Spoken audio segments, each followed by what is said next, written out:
So welcome to the In Conversation with Karen Tam and Matthew Bamber here at home. My name is Alice Boyle and I work at home as the Artist Development Producer for Visual Art. My pronouns are she, her, and for access purposes, I am a white woman with my hair tied up, wearing a cream cardigan and currently sat in my kitchen.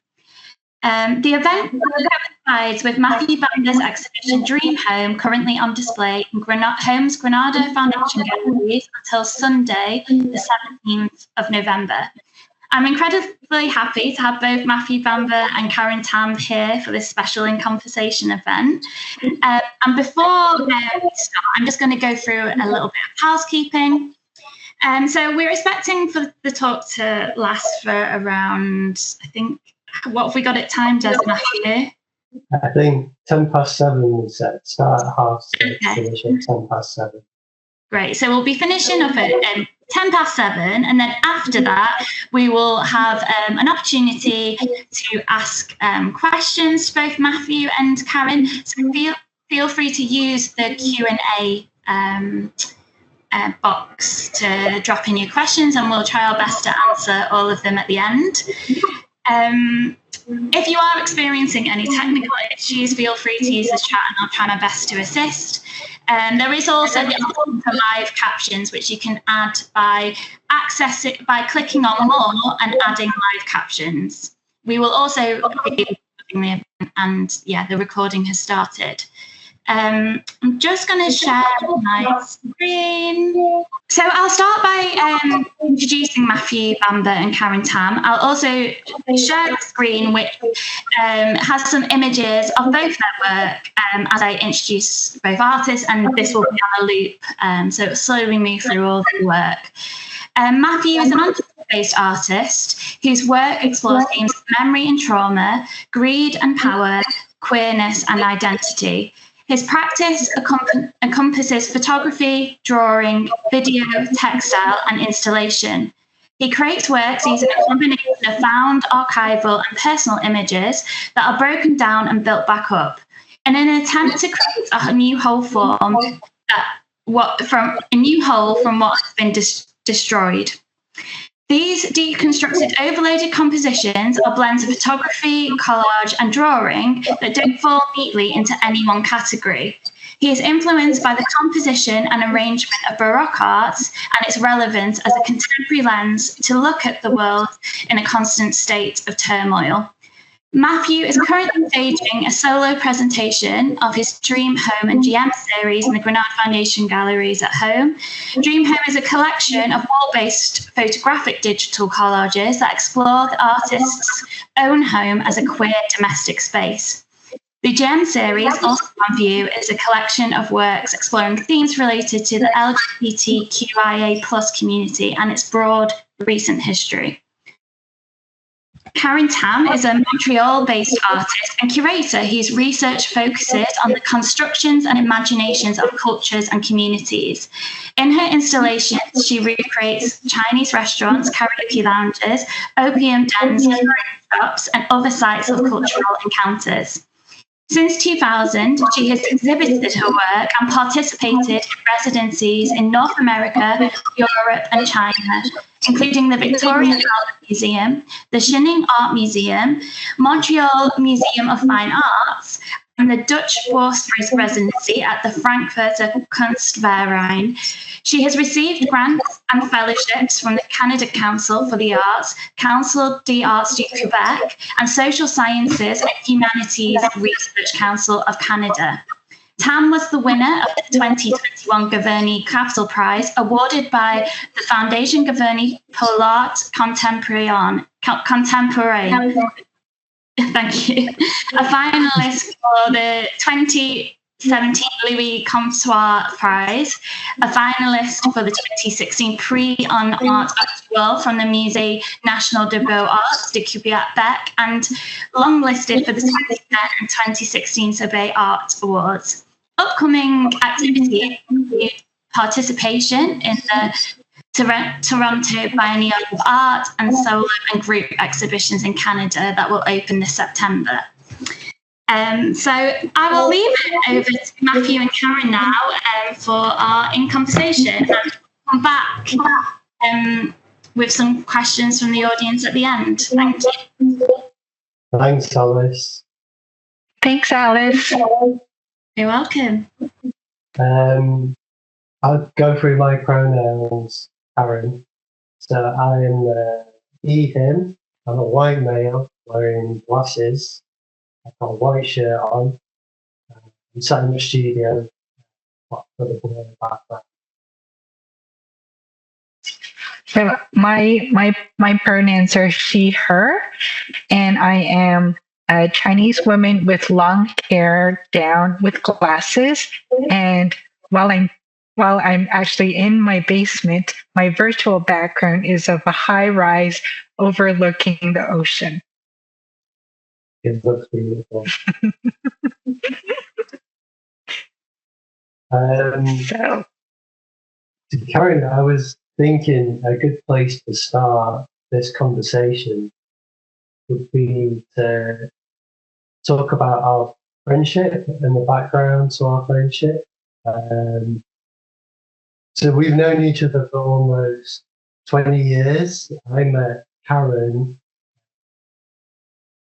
back in 2006 at what used to be called the Chinese Arts Centre in Manchester. So Karen was doing a residency there. I don't know if they still host residencies. It was called Essence. I don't know. Okay. So I don't know how long you were doing the residency for. It felt like a long time. Yeah. Then, sorry.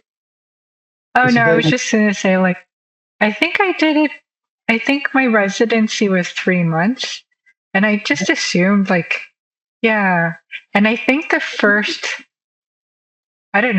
week or two, I didn't really emerge from the studio / residency space. Like, I think I was just settling in, and then I was a little shy, and then I don't remember what happened, and then just like came out and started like chatting with you and the other folks at the front desk, and then I don't know, hit it off. It was it was quite a good kind of like centre at the time, wasn't it? Mm-hmm. Quite an exciting kind of vibe going on. But then after, so we kind of like, that's where we kind of became friends, wasn't it? Like, then I can't remember, did you go home for a bit and then you went to study in London to do your I went back home because I think I had, so that would have been 2006 or 2006. So yeah, I went home for shows and for other residencies, and while I was like in Manchester, I had decided, like, oh, I'm going to go down to London and like, check out shows, but also I was interested in doing a PhD and got in touch with like the cultural studies department at the time, which doesn't exist anymore at Goldsmith. Just to say, like, hey, I'm going to be in town, can like chat just to see what this program is about. And like, it just seemed to like be a good fit. So like then after I went home, after my residency at Chinese Art Center, I decided to apply to do a PhD. Partly because I wanted to move to London without getting a job. And then it was just like, and just because like also I really loved my time in Manchester, and just the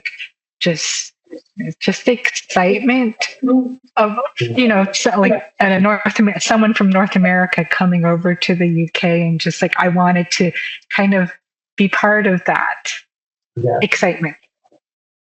And like, whilst you were studying, I was like busy kind of being a gallery technician. Yeah. And you would allow me to stay at your flat whilst I was working. So we'd get all these amazing shows, wouldn't we? Like, yeah. I mean, it's just so much fun. Like, yeah, when you were teching in London, that you stayed with me, and we got to like hang out, catch up, go see shows, and then of course, like I'd also come up and visit you, and yeah. that was. So, it's kind of, I think, what I thought this was interesting to talk about, because we've kind of like watched each other. Like we've kind of watched our growth, haven't we, as artists. I've watched you, like you're kind of a very successfully specialised.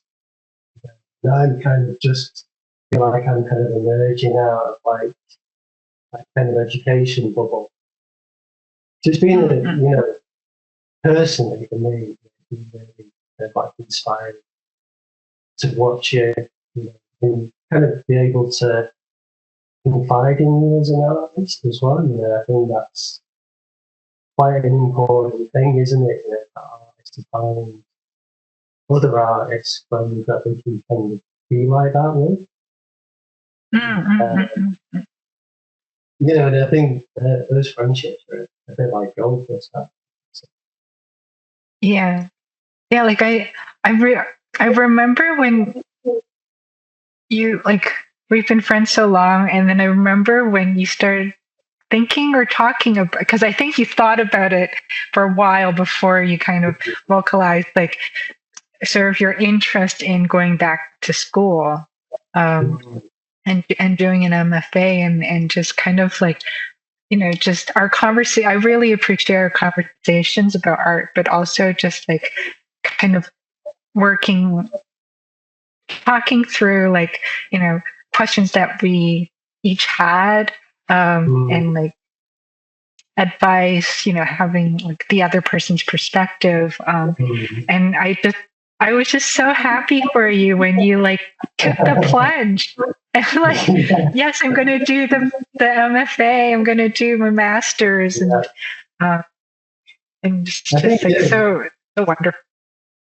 I think for me, it took so long to kind of get to that point. I mean, like, I finished my degree back in 2000, and I remember leaving university and just thinking, I really don't know what to do. Like, I need money. So I kind of never really had kind of financial support. So I think I spent a long time just kind of figuring out how to make money. And I was always making art, but, very kind of low capacity.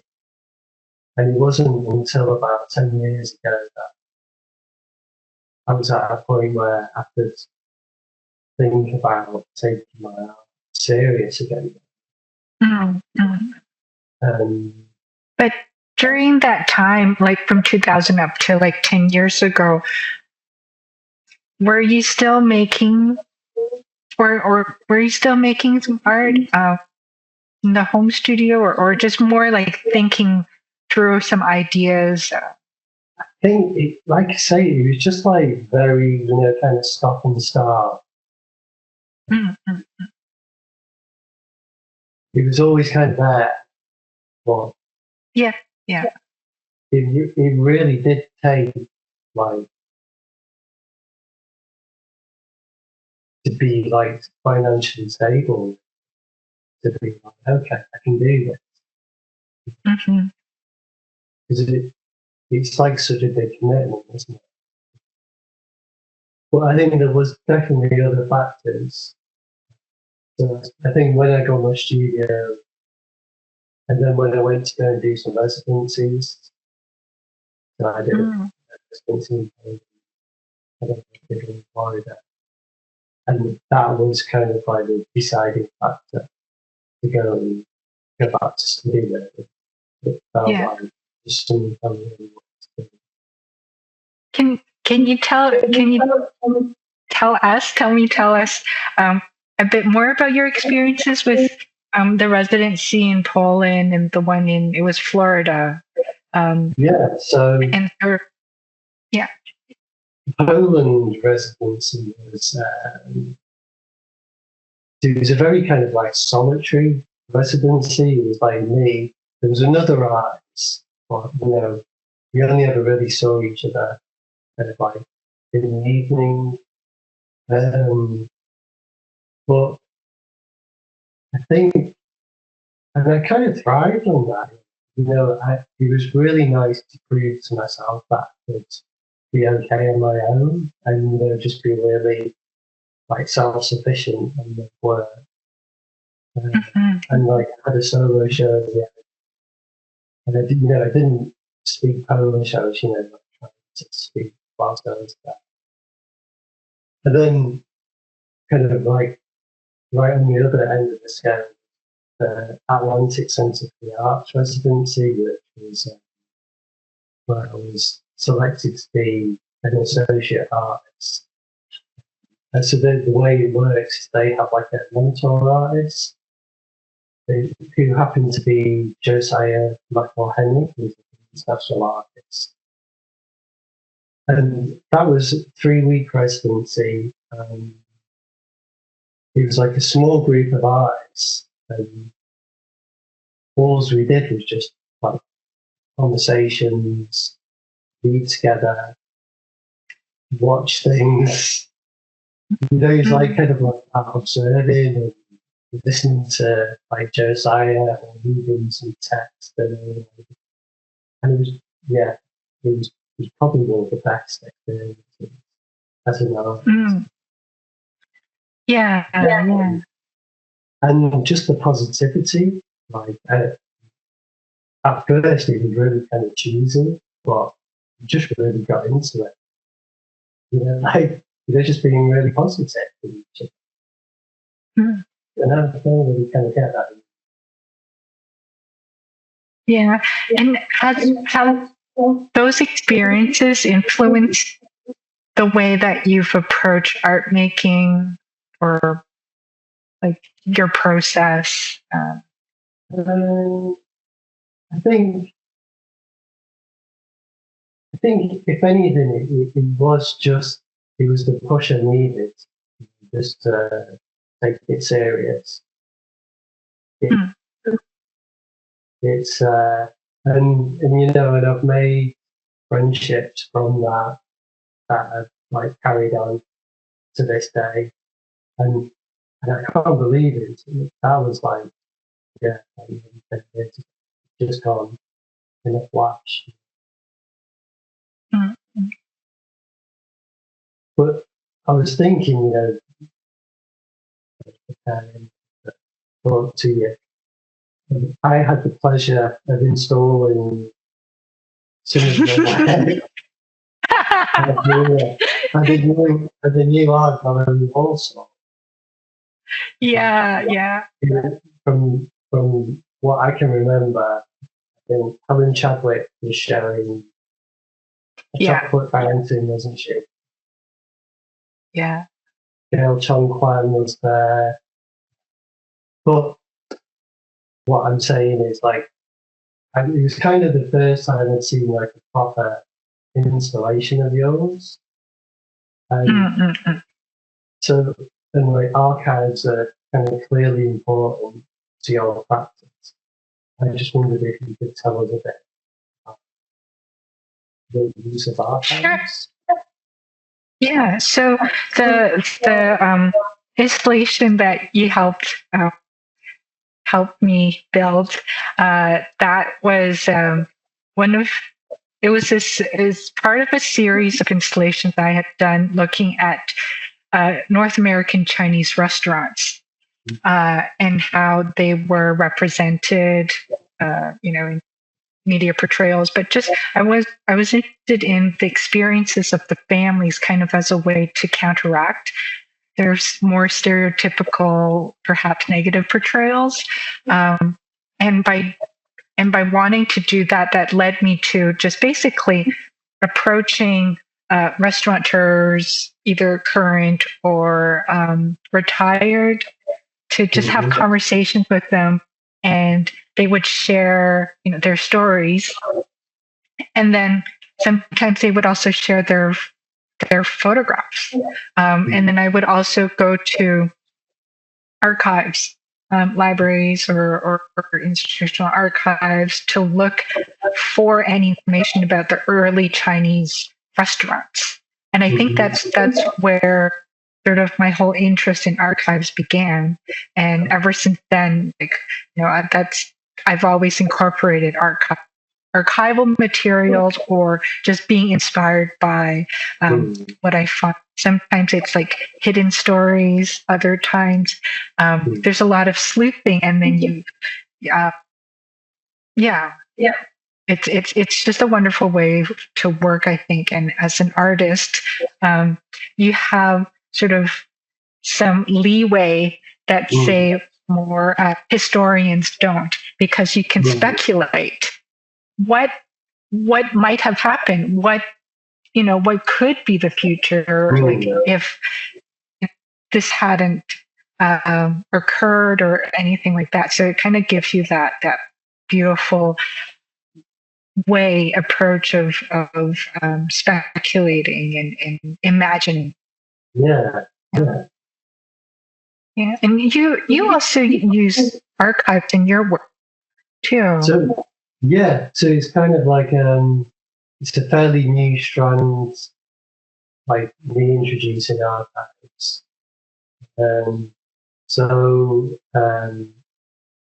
couple of years ago, I got some funding and spent some time at an archive in London called Bishopsgate. Bishopsgate. Anyway, apparently it's the largest LGBTQIA plus archive. And so I've been working on a couple of bodies of work, and in response to what I was looking at the archive. But yeah, it was a really interesting experience, because I think I've read about archives and how they can exist, especially like queer archives. And I don't know if you feel this when you're working, but you really do feel like putting yourself together, like historically as a person. Like I've never kind of experienced that. I've really kind of got that feeling looking at all these things. And I think especially like the kind of like gay history, like a lot of kind of history can be quite negative. But going into an archive like Bishopsgate is kind of made by the community. So there's kind of a lot of positivity there, which is quite a nice thing. Yeah. I wasn't really, I didn't really have a plan. I had a very loose plan of what I wanted to do. But yeah, the work I've been making, and I suppose I'm just trying to convey my interest in what I was looking at, whilst trying to establish points. But yeah, I'm really looking forward to spending a bit more time with it. So I think I've only really touched the surface, especially Bishopsgate. Yeah.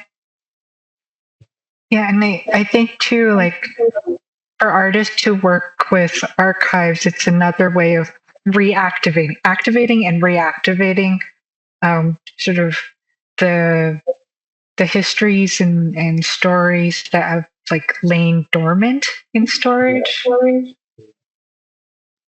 Yeah. I think, I was kind of quite more attracted to the less dominant kind of histories. I was came across the personal diary of somebody's, and it was just this person who was writing this diary probably never thought, oh, I'm going to donate this to an archive one day. Mm. Yeah. But yeah, so yeah, I'm looking forward to kind of going back and doing more of that. But I was wondering, Karen, like I wanted to kind of talk a little bit more about what's going on for you at the moment, because I know you're incredibly busy, and I think you've got like 4 big projects all coming to a head in September, from what you told me. Yeah.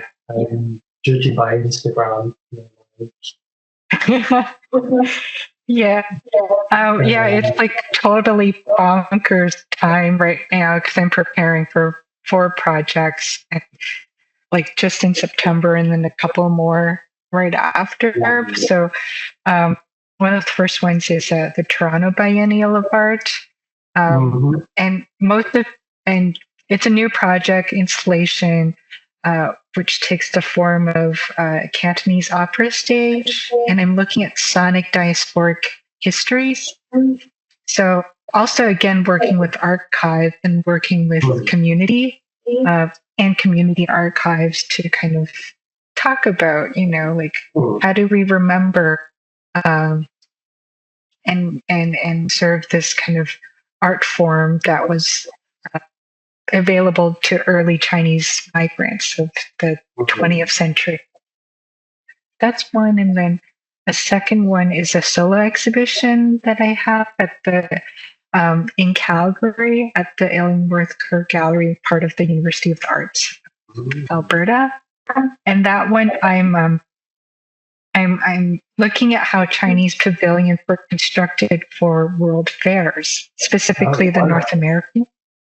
So so it's kind of like I'm creating my own, in a way, proposed pavilion that ties in with a lot of the archival research I've done for the past 2 years. You're imagining these pavilions. I'm sorry? How are you making the pavilions? Oh, okay. So it's a really big space that we're able to, like, they're actually, the gallery is constructing a mini pavilion for me. We've got a bridge, a pleasure boat, a huge mural, some stages, a dragon boat, and then of course, like my other sculptures and knickknacks. So it's just this idea, like when you walk through the space, it's sort of like you're walking in this imaginary tour of a pavilion, the inside of a pavilion. Oh, wow. I'm looking forward to seeing images. Like the gallery's been great. Like we started construction in June. Like when I went over to do a short residency and kind of kickstart the whole thing. And since then, they've just been sending me photos of like work in progress, how it looks now. And so that's been fun to follow for myself too. Yeah. Yeah, so those are two of the big projects that got coming up. But Matt, your show at home. Can you maybe walk us through perhaps like how it's installed right now, the works that you have, and maybe even like talk about the process? Yeah. So I'm showing 2 bodies of work. So one is the Dream Home, which is also the title, and then there's another body of work called the GM series. And the Dream Home is, so it kind of came out of like my research about queer domesticity, which kind of came from looking at archives in a way, because a lot of queer archives talk about domesticity and objects that people do, identity construction, and it can take many forms. And I think, so I was like looking at a lot of artists, who were doing things like making artwork about domesticity. And I was in my studio, but I've never really looked at my own space, and for many, many years of like homemaking, doing in like a queer way. So altogether, there's 6 images, all kind of pointed up against each other. And each image focuses on a different space within my home. So it's kind of worth saying, like, the whole project happened during lockdown. And I remember really clearly because, the home took on a whole new kind of meaning, didn't it? It's like very. Yeah. And it was one of those really good ideas that just happened, just like really intuitively. It just happened really quick, just came together really well. I wasn't overthinking it. And it was all done using my phone camera. So it kind of adds this really nice, kind of like almost like an eye perspective, I think, to the objects that I was photographing. And then on the other floor is the GM series, which has been shown before, but for home, I did 3 new works to it. Kind of look at the GM series, it was almost like a way in for me, or looking at like LGBTQ things and using inspiration to make it. And like thinking about process, those images, whereas the dream home is like very digital in the way that it is. The GM series, I would like literally find images on the internet or use my personal images, print them, then I would make assemblages in my room and photograph them. We just go through this like cyclical process of going back into Photoshop. Yeah, and I think that series just like explores like various kind of what I would say like common themes within queer history, things like shame, surveillance, and it was just like a way for me to process all this information.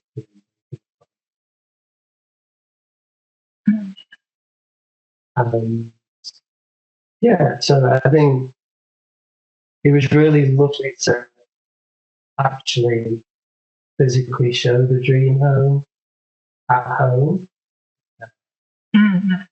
So I think I really need to expand on it as well. I think that other spaces that I can do, work with in that. Yeah, I was just going to ask you, like, how you envision, or if you have some idea of how you might expand on this project, whether it's through thematics or. I think maybe like thinking about like public spaces, maybe whether that's like there's a historical association to a queer person. It'd be really interesting. I'm not really sure, but I mean, there's a really great project that is musical Canadian arts actually. Rebecca Taves Sheffield. Maybe have. And they did this thing called the Bedside Table Archives. What they would do is they approach lesbian and queer women and ask them if they can photograph objects on their bedside table or inside their bedside table. And I think they also so their project is mixed with photography and conversation as well. Yeah, I mean, I think what I'm trying to do within life is think about objects as well. I've been doing videos, doing a lot like 2D. I think I'd quite like to, maybe it could be like some kind of furniture. I was also just going to ask, would you tap into your background as a cabinet maker, cabinetry, to kind of to create that? Because I can see what that could potentially be, and I think you should go with it. I think I'd really like that. Yeah, definitely. Because I love making things, and it's more than just making an image, It's It's but definitely. Like in the 3D, in the using your getting your hands involved. Mm-hmm. So thinking about making work actually, and thinking what an incredibly busy artist you are.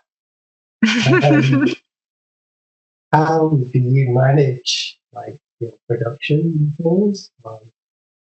I know you keep a lot of work, still work, but I know you're kind of getting quite large scale this summer. So how are you doing that? I'm not sure. Well, I do have a number of people who are helping me with all these projects. Usually, I just work by myself. I love making things too. I love just kind of working with my hands, and then when I knew about these projects all coming together at the same time, I was like, I need outside help. So 2 years ago, I have a regular sort of part-time, 1 day a week studio assistant who's also actually my best friend. So this way we get to catch up in the studio. But yeah, for a few months ago, I was like, I will need help. I'm not going to be able to kind of finish these 4 projects, as I really went a bit ambitious. I was thinking bigger, making bigger work, and just because you have got this opportunity. So I have a number of helpers working in the studio, but also working in their home. Sometimes if it's sewing or textile work, then I've got a friend who's been fabricating, other element, or display furniture and such at his place of work. And yeah, I guess it's a lot of organizing schedule. And the galleries are also building things, the much bigger stuff that doesn't make sense to ship. So you're doing a summer residency with your gallerist now? Yeah, and so what's been really wonderful about my gallerist, Hugues Chabonneau, is every summer, it started a few years ago. I think I was the first artist to do this, where if any of his artists has some big project or shows in the fall, and they need a bigger space to work, then he won't have a summer show. and he'll just give the gallery space to the artist to kind of use as a summer studio residency and kind of prepare. So that I guess I must have been kind of like complaining earlier this year, saying like, I don't know, I'm going to do all this work, because my usual studio is my basement, and it has limitations in terms of size, space. So he just offered the space to me.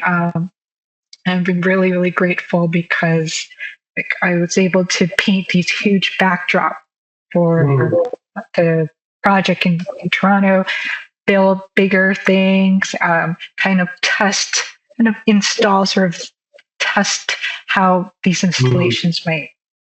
It really affects, doesn't it? Like the big studio really affects the way you work. Yeah. And it also made me think like, oh, I should get a bigger studio like this size, but I had already filled it up. And I thought, oh no, is that going to be the problem where once you get the bigger studio, then you just fill it up and like, I need another bigger studio. So it's a good problem, right? Yeah, definitely. But yeah, so it's I'm not sure like if I think I would probably have to sit down and think and be more organized about in the future, if again this happens where like 4 projects happen in the same month, how I would navigate that. Yeah, it just kind of crept up on me somehow. But yeah, and Matt, I wanted to ask you also if we have time actually to just talk about like post MFA and like the kind of readjusting to like, or adjusting to kind of being outside of the school system, like the university art school system, and kind of like getting ready and building up an exhibition or ready work and body of work. So I mean, I've barely been a year out of MFA, but I think what happened was there was quite a sudden realization, like when I got the 2-person show at Castlefield at the start of my second year of the MFA. I was showing alongside Ivy Columbia, just had a show at Pipeline in London. And so it's been like back-to-back shows, which was quite a shock to the system, especially, I was still doing my MFA.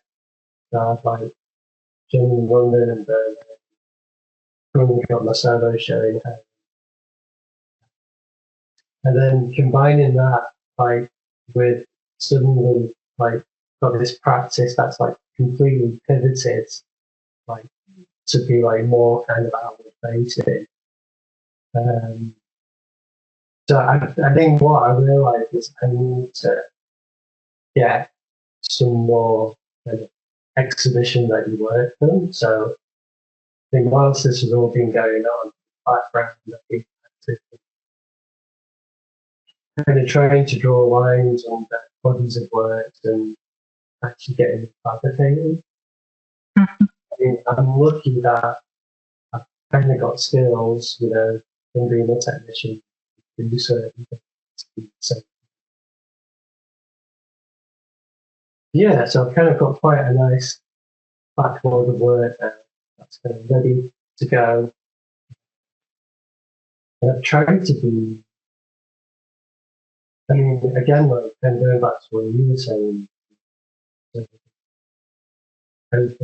but I'm trying to speed up, trying to draw lines on things a lot quicker than I used to. I think working digital can sometimes be a bit endless. Kind of always be going back to it. So trying to work quicker, finish things. Well, yeah, I think in terms of like being out of the MFA, it's been a little bit strange, and all of a sudden it feels a bit serious. But you're kind of on your own. Like I don't have that support from my supervisors. I always used to really kind of calm me down quite well. Yeah. And I think, just seeing where I fit in really, all of a sudden, trying to go into galleries, have more of a presence in London, just manage, the whole work balance, but it's all going well, I think. Can I ask you, like, we've talked about this before, and you were kind of flirting with the idea of possibly moving to London. And I think. I mean, I know you didn't. Yeah. Well, I think what's happening is I think I've realised that a move to London probably isn't going to happen very soon, because although we could maybe, kind of afford to move there, I would just like be there and not have a studio. Just obviously London prices. Yeah. So what I'm doing instead is I'm just spending all my money. I'm just going there a lot more often. It's literally 2 hours away on the train. So, trying to use my position to my advantage. Then I can have it all, but you're there all the time. So, but I think, when you talk to people here in London, you always see kind of the best side, and look at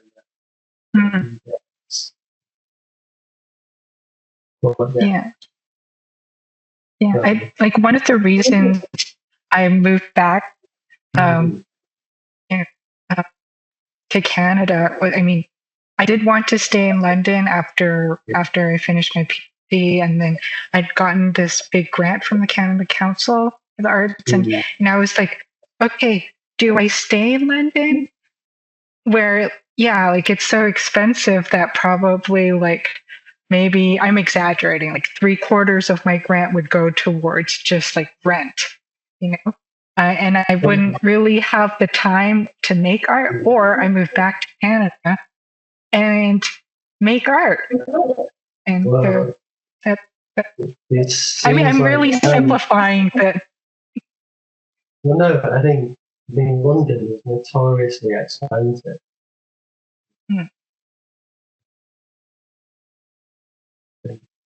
There is a lot of artists in London. Because you just can't afford it. But I think probably moving back to Canada is a good move. As an outsider, it seems like Canada really looks after artists. I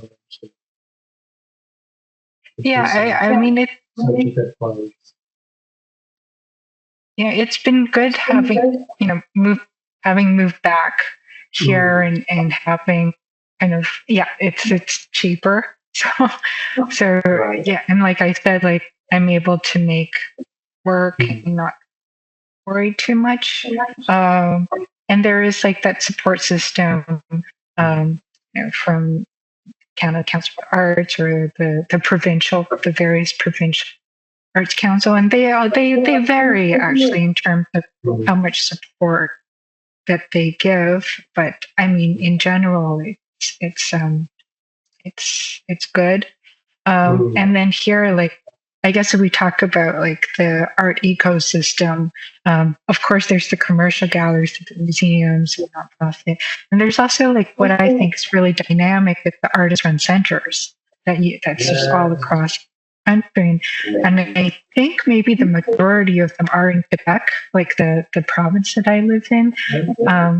And what's fantastic about them too, right, is like it's, as its name says, artist run.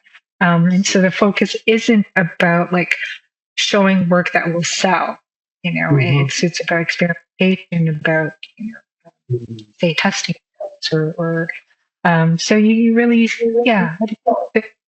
I mean, you've sent me some of the artists run centres, like some opportunities on there.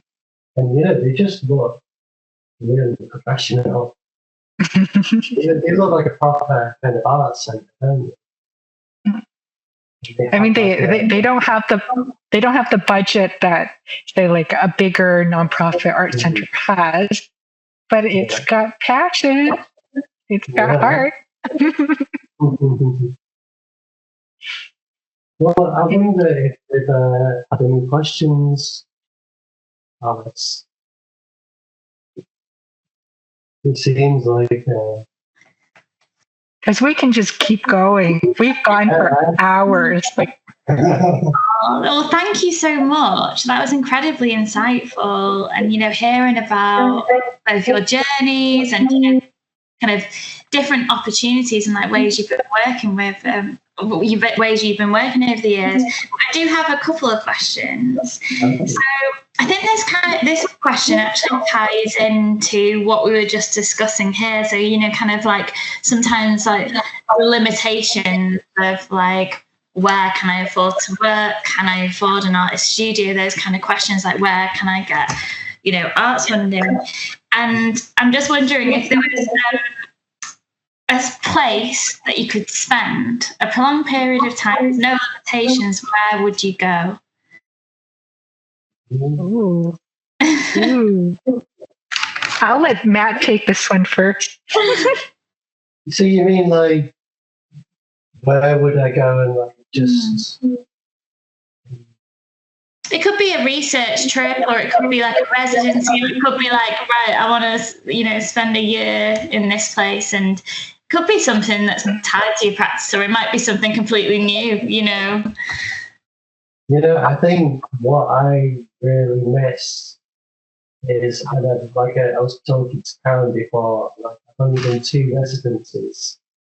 I'd really want to go and do it next year.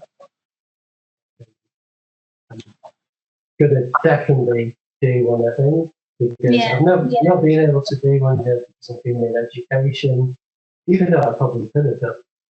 But I think the residency, it just really takes you out of yourself.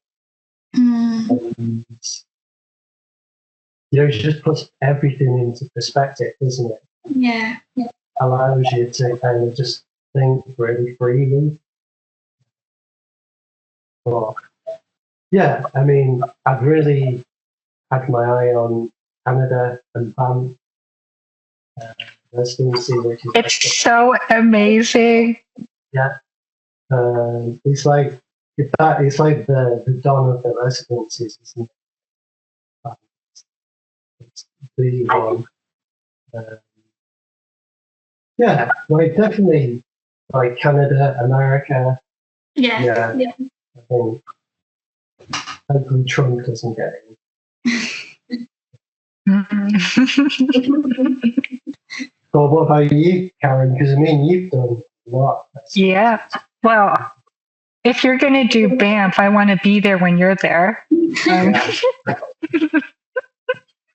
We could do one of those. We could do one of those self-directed ones where it can be several months, maybe, if I remember right. But otherwise, I think it'd be great to spend some time in France.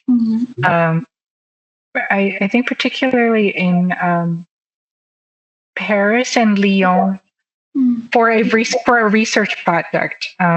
that I'm going to start. It'll be part 2 of research project, looking at how the Chinese government in the early 20th century had sent its young intellectuals, to study in Europe or in America, with ideas that they would bring back modernist ideas to China to help reform.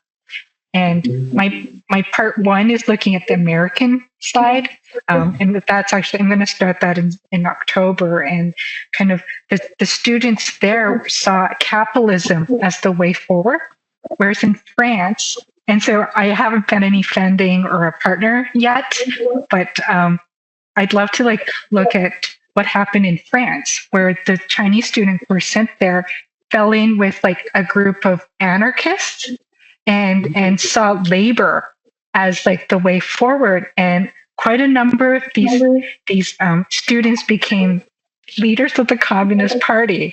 And so I wanted to kind of look do this comparison, but I wanted to look at the artists who were involved. And so, that, spending a year in France, that would be wonderful. Yeah. That's a really interesting start to, your research project. Yeah. Really interesting. And I think, between you today, you've been talking about many different opportunities that you've kind of taken up. And I wonder what advice you would give to artists starting up. I know, Karen, for example, you had, before we went live with this Q&A, we actually chat about the thank you letter. So I'm just wondering if there's something like that, in terms of advice that you would tell artists starting out that might be applying for opportunities such as residencies or applying for an exhibition through an open call, that kind of thing. So what advice would you give to them? you should answer. I think one thing is just, a few things. One is always be nice. And always be nice and friendly. And always apply to anything and everything that you can apply for, because the percentage of acceptance is kind of not as high as you would want it to be. So, the more you apply, the more you'll probably get accepted. And then you can also it's a nice way of dealing with rejection, because you're oh, whatever, I've got another 20 other applications waiting. And you never know what comes out of that. So what you were just mentioning, Alice, before this conversation, I was just saying that I had applied for the residency at the Chinese Art Center, and I actually was rejected. But the residency coordinator wrote me such a wonderful rejection letter. It was 2 pages, and there was a lot of details and advice that I just thought, I have to write him a thank you note. Just a thank you note for rejecting me, but just that he took the time, right, to write to me. And later he told me that when an artist had pulled out, and there was a slot open, that he offered it. He decided to offer it to me for this thank you note. So that kind of ties in with the be nice and also just apply to everything. Yeah, that's a very beautiful story. And then you got to meet one another as a result, which is lovely. Yeah. Yeah. I think, Matt, what you were saying earlier about just being open to things, being open to where you're at, who you're with, that's. Yeah, totally. I think you've just got to keep pushing, haven't you? It's so easy to just fall off. And kind of going back to what you were saying about just applying to everything, even though it seems horrible when you're trying to write your artist statement, the more you do it, it's just like, it just kind of, it gets easier, doesn't it? Yeah. So many times, just kind of adapted it to whatever you're applying to. Yeah, I think what you said about being nice. I mean, I work in the cultural industry anyway as a technician. It is the people you remember and like that you want to kind of give more to, the ones that appreciative. Great, thank you. And a final question is a collaboration between both of you on the cards at some point? Oh, that'd be so amazing. Matt, let's do it. Well, there's definitely overlaps. You could kind of like push me into the object kind of area. I really need to get to Montreal. Come and see you. There is a residency that you could do here called the Fonderie Darling, and they have partnerships with other organizations. So I think there's a few partner ones they have in the UK. Oh, I really didn't know that. And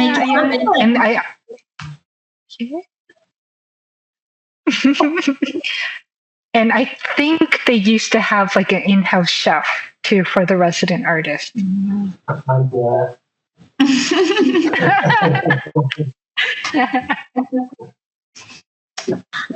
Well, thank you so much, Karen and Matt. It was really insightful and just amazing hearing on hearing the journey you've both been on, and just also seeing your friendship. Like, it's just been a really relaxed, lovely conversation. So thank you so much.